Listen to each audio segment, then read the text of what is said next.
Hola, mi nombre es Fabricio Mejía Madrid y esta es mi colaboración semanal para, sin embargo, que se llama Desaforaron a Andrés Manuel. Ese día, hace ya 20 años, llegué de un viaje, abrí la puerta de mi casa, arrojé la mochila en medio del comedor, cerré y me fui al Zócalo. Como millones, creía que se podía ganar la votación en la Cámara de Diputados contra el desafuero al jefe de gobierno electo de la Ciudad de México, Andrés Manuel. Se decía que algunos del PAN y del PRI no iban a convalidar semejante atraco. Otros ya lo daban por un hecho. La transición a la democracia no existió y solo fue un intento de bipartidismo con un solo proyecto, el neoliberal, bajo las siglas de dos partidos. La diferencia la haría la gente, la ciudadanía, el pueblo, cuyo nombre estaba prohibido pronunciar para no ser tachado de premoderno. Cuando llegué al Zócalo, ya 350,000 personas lo abarrotaban. En una pantalla gigante puesta por el gobierno de la ciudad, escuchamos a Manlio Fabio Beltrones leyendo.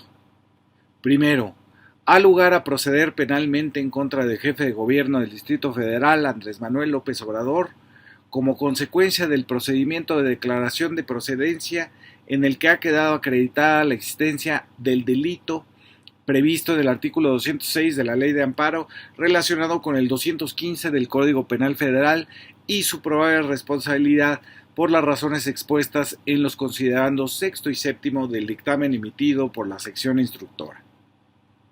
Segundo, en términos del párrafo séptimo del artículo 111 de la Constitución Política de los Estados Unidos Mexicanos, el ciudadano Andrés Manuel López Obrador queda separado del encargo de jefe de gobierno del Distrito Federal en tanto esté sujeto a proceso penal y en consecuencia a disposición de las autoridades competentes para que actúen con arreglo a la ley. Así comenzó el obradorismo. Desde ese 7 de abril de 2005 tuvo tres ideas que serían cruciales para la vida pública del país. Que la justicia no se agota en la aplicación de la ley, es decir, que haber estudiado derecho no te hace justo, que la transición a la democracia era solo ir a votar por el mismo proyecto dividido en dos partidos y que la política desde abajo, desde los López, podría sacarnos del abismo en el que nos había metido Vicente Fox. Ahora que reviso la sesión en la Cámara, me topo con dos nombres: María Estela Ríos González y Marisela Morales Ibáñez. Ambas ahora son candidatas para ser electas por nosotros en el Poder Judicial. Una, María Estela, era la abogada de Andrés Manuel. La otra, Marisela Morales, era, junto con Carlos Javier Vega Memije, Alejandro Ramos Flores, Gilberto Higuera Bernal, Elías Gavino Troncoso Calderón, parte de la acusación falsa, maquinada contra el jefe de gobierno. Así quedaron en la historia, una del lado de la democracia, la otra atentando contra ella. Una del lado de la justicia, la otra en su utilización para fines políticos. Marisela Morales luego sería cómplice de Genaro García Luna y Felipe Calderón como procuradora en la entrada de armas desde Estados Unidos para los narcos mexicanos de Rápido y Furioso. Carlos Cortés Barreto fue el Ministerio Público que convalidó el atraco. De él no sé nada. ¿De qué se le acusaba a Andrés Manuel esa tarde de hace 20 años? De construir un camino para conectar un hospital. Lo acusaba la promotora internacional Santa Fe, que le había vendido a la Secretaría de Comunicaciones y Transportes el 10 de diciembre de 1998 3,205 metros cuadrados para la construcción de un tramo de la autopista México-Toluca. Pero se trató de agandallar 8,000 metros más que no le correspondían y demandó que el gobierno le comprara el terreno que ya no era de ellos. El dueño era un tal Federico Escobedo Garduño, pero salieron más dueños, por ejemplo un tal Mayolo Soto Segura, cuya mamá tenía una escritura fechada en el año de 1895. Es decir, ni la inmobiliaria tenía la propiedad y había muchos que reclamaban ser dueños. Ah, pero como veremos más adelante en esta columna, todo se convirtió en la defensa del Estado de Derecho. Javier Vega Memije, un tinterillo del Ministerio Público de Fox y Macedo de la Concha, que era su procurador, estaba diciendo ese día por la pantalla en el Zócalo: resulta falso y tendencioso lo que ha venido sosteniendo el jefe de gobierno del Distrito Federal, en el sentido de que se le quiere castigar por abrir una calle y beneficiar así el acceso a uno de los hospitales privados más caros del país. No, señores diputados, estamos aquí porque se desafió y se desobedeció el mandato del Poder Judicial de la Federación. La ley es el único límite a la arbitrariedad. Si permitimos su violación por parte de las autoridades, consentimos el autoritarismo como forma de gobierno. Aquí hago una pausa. ¿Ven desde cuándo el PRIAN acusa de autoritarismo a la izquierda? Sigue Vega Memije. ¿Cómo vamos a tener una justicia sólida si las autoridades no nos sujetamos a la ley y las determinaciones del Poder Judicial? Las instituciones y las leyes fueron hechas para proteger al ciudadano del abuso de poder. Cada una de ellas es un referente de derechos y obligaciones. No sería ético ni justo que su cumplimiento significara una exigencia para los ciudadanos y una exención para la autoridad. El fuero no se concibió como un privilegio para los gobernantes o como una patente de impunidad. Se concibió como un voto de confianza sobre la probidad de su comportamiento. Aquí hay que decir que está diciendo que es un particular y no la inmobiliaria, pero bueno. Dice Vega Memije: no podemos distinguir entre la aplicación de la ley. La ley se aplica o no se aplica. Las resoluciones judiciales se cumplen o no se cumplen. Lo que no es concebible es que se alegue, como hace el jefe de gobierno, que en diversos casos del pasado ha habido impunidad. En primer término, habría que responderle que la Procuraduría General de la República, en todos los casos, ha actuado conforme a derecho. Y en segundo lugar, debe decirse que es inaudito su atrevimiento por invocar la supuesta impunidad de otros casos para alcanzar la impunidad de él. Esto no se puede permitir. Resulta ominoso para cualquier hombre y más para un servidor público alegar la impunidad de supuestos abusos del poder pasados para tratar de lograr la impunidad para él. Si eso fuera válido, habría que aceptar que cualquier delincuente, o sea, ya le está diciendo delincuente, alegara perversamente eso para lograr impunidad, y eso sería, sin duda, renunciar al Estado de Derecho. Dice Vega Memije: esta desobediencia recurrente solo confirma el desprecio del jefe de gobierno a las órdenes judiciales, es decir, al Estado de Derecho. Resulta evidente que el delito se consumó, que se causó un daño a la eficacia del juicio de amparo y a los derechos del particular, su particular es inmobiliaria, que no era dueña, pero bueno, que promovió el amparo del que deriva toda esta controversia. Por esos daños, por la desobediencia en que incurrió el jefe de gobierno, ahora es obligado que restituya o que se indemnice al particular afectado en sus derechos. Esta desobediencia causó un doble perjuicio a los intereses de la Ciudad de México. Primero, se gastaron recursos económicos muy importantes para continuar una obra en forma totalmente ilegal ante la determinación de un juez de que ésta debía haberse suspendido.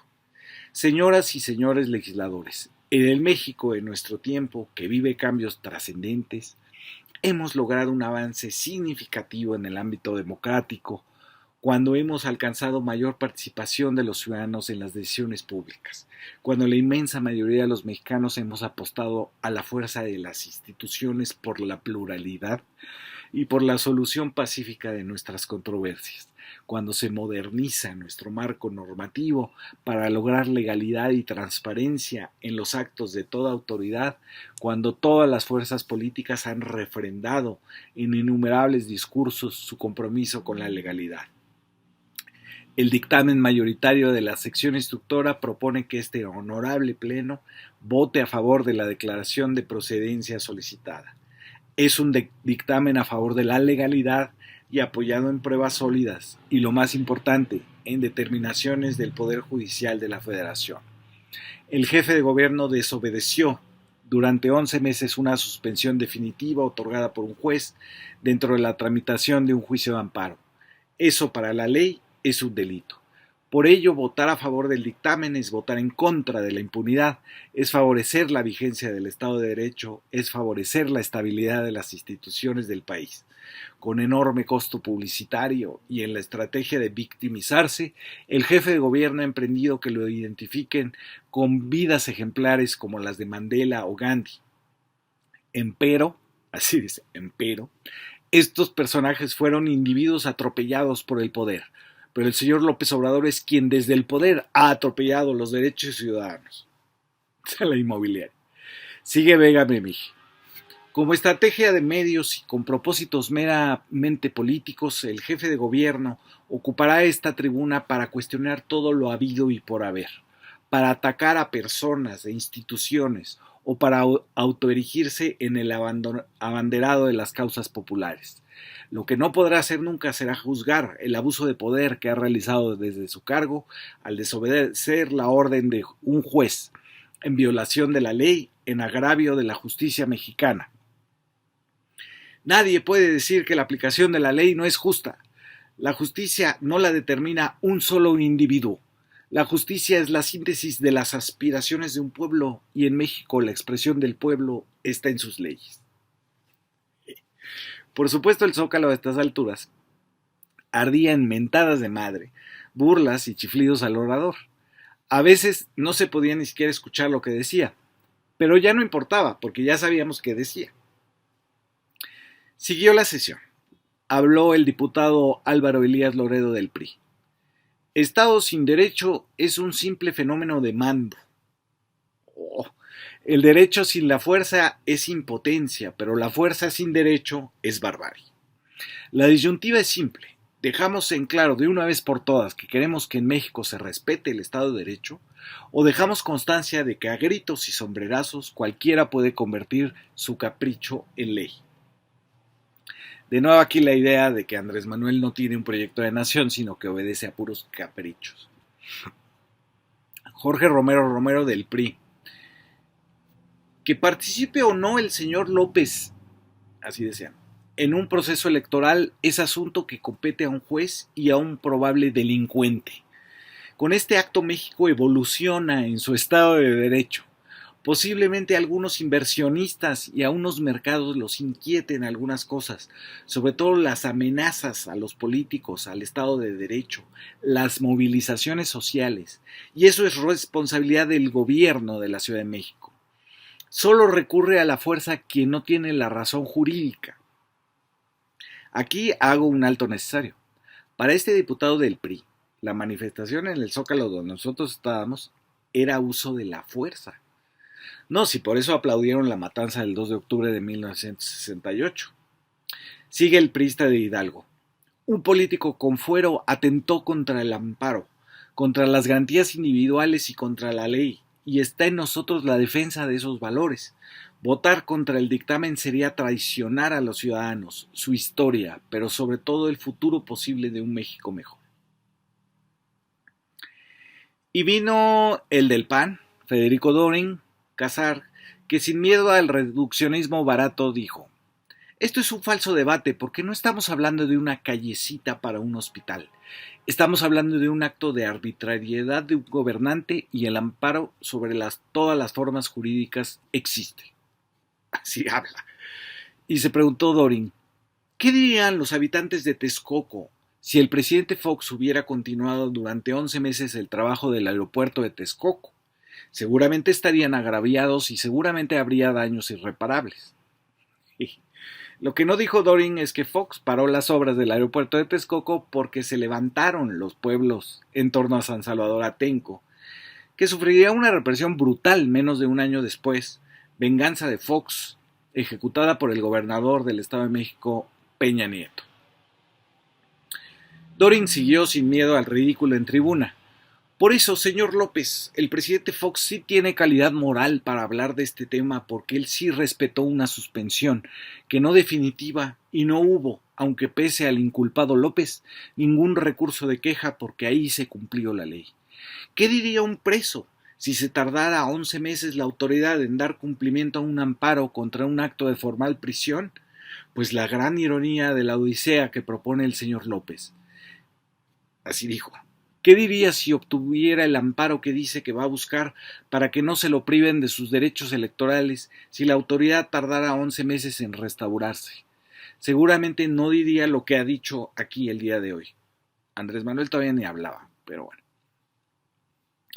El diputado Jorge Uscanga Escobar del PRI fue más filosófico. Dijo, popularidad no implica impunidad, y mucho menos violar la ley. Pues no. Si fuera el caso, de ninguna manera justifica ni puede justificar o facultar a un servidor público para desobedecer un mandato judicial fundado en la Constitución y en la ley de amparo. Tampoco se puede alegar que un ilícito de esta naturaleza no debe ser perseguido y sancionado solo por cuestiones políticas. Ante estas falsedades intervino Horacio Duarte Olivares. Lamento que en este jurado una curul esté vacía, la curul del señor Emilio Choifet, que es jurado y no está en el debate ni está escuchando los argumentos. Lástima de jurado. Por cierto, agradezco al secretario de Gobernación, Santiago Krill, que nos haya mandado su discurso a través de su vocero, el subprocurador Memije, que vino a hacer uso de la tribuna, porque jamás el subprocurador trajo elementos jurídicos de acusación. Vino a hacer elementos políticos, puros juicios de valor. Vino entonces el circo de Juan de Dios Castro del PAN. Leo lo que dijo sin hacer el menor comentario. Un hombre soberbio, acostumbrado a que a mí no me va a hacer absolutamente nada, no le voy a decir el pensamiento de don Andrés Manuel. Él tenía pensado... Ahí paró. El Zócalo al unísono empezó a gritar que cómo sabía qué pensaba Andrés Manuel. Juan de Dios siguió. Sí, porque hay una prueba que se llama presuncional, y la Sí, don Pablo, órale, estoy dando argumentos jurídicos contenidos en el expediente, sí, el derecho penal establece que no puede castigar el pensamiento, pero cuando se traduce en actos extremos, como por ejemplo, tratándose del homicidio premeditado, el derecho penal permite saber qué pensaba el homicida. Aquí ya hasta la Cámara de Diputados era un carnaval de mentadas de madre. ¡Está borracho!, gritaba la gente en el Zócalo. Juan de Dios se defendió. Señores legisladores, pega pero escucha, era el dinero. Y así se fue Juan de Dios, casi sacado por el cuello con el mango de un bastón. Pablo Gómez, defensor de Andrés Manuel, lo dijo así. El PRI ha venido aquí a acusar al jefe de gobierno de despojo. No se le acusa de no obedecer una orden de un juez, pero no de despojar a una sociedad anónima de capital variable. Déjenselo al PAN o cámbiense de partido, lo que veo que ya están haciendo. Cámbiense de partido para el PAN, puesto que son hoy en día en este jurado de procedencia el cabuz del presidente panista Vicente Fox. Ustedes, los del PRI. Y el Ministerio Público ha venido aquí a hacernos una arenga política en contra de las manifestaciones políticas. Sí, del ejercicio de la garantía de reunión y de petición, por obra de un Ministerio Público que debería de representarnos y defender el ejercicio de nuestras garantías. Hablar de política, no de la aplicación de las leyes. Vega Memije, portavoz de un general, Macedo de la Concha, procurador de un gobierno panista, reciclados vergonzantes, puestos al servicio del poder. Ya tuvieron su oportunidad de ejercerlo y hoy hacen lo que se les ordena, tal y como fueron educados los que dijeron en un inicio no al desafuero y hoy van a venir a hablar aquí en favor del desafuero. Eso se llama obediencia al poder, eso se llama sometimiento, eso se llama renuncia de la conciencia propia para estar al servicio del jefe, eso se llama politiquería del que está harta este país. Señores y señoras, ha quedado en evidencia completa que los accesos al predio del Encino no existían en el momento de la solicitud de amparo y por tanto tampoco en el momento en que el juez dictó la suspensión definitiva que ordenaba no bloquear dichos accesos. El corte del terreno ya se había hecho. Así, toda la causa del desafuero es inexistente. Señor, no hay causa porque no hay accesos de predio alguno. Las obras se suspendieron, la resolución del juez se cumplió, y esto, señores, es una farsa iniciada por el presidente de la República. Y yo dije alguna vez a ustedes, señores del PRI, se les está haciendo agua a la boca con lo del desafuero. Lo dije hace 9 meses en esta tribuna. El presidente de la República inicia la aventura del desafuero y al PRI se le hace agua a la boca, chorrean, les sale espuma por la boca. Así terminó la sesión. 360 votos votaron por desaforar a López Obrador, 127 en contra y 2 abstenciones. Desaforaron a Andrés Manuel, decían incrédulos en el Zócalo. Una señora se enjugó las lágrimas, levantó su puño izquierdo y empezó a gritar: si vas a la cárcel, vamos todos, vamos todos, vamos todos. Lo que siguió, el 24 de mayo, fue la marcha que juntó a más de 1 millón de personas de todo el país en el centro de la capital para evitar que metieran a la cárcel al dirigente político y el líder social más importante de la izquierda. Lo defendimos y Fox tuvo que recular. No por mucho tiempo. Empezaría el diseño del fraude electoral que llevaría a Felipe Calderón a la presidencia, a la toma de posesión esa entre empujones y a la guerra contra el narco dirigida por un narco. Pero ese día, hace 20 años, señala el inicio del movimiento que triunfará en 2018. Y por eso he hecho esta columna, porque sin memoria no hay entendimiento de nuestro presente. Muchas gracias por escuchar.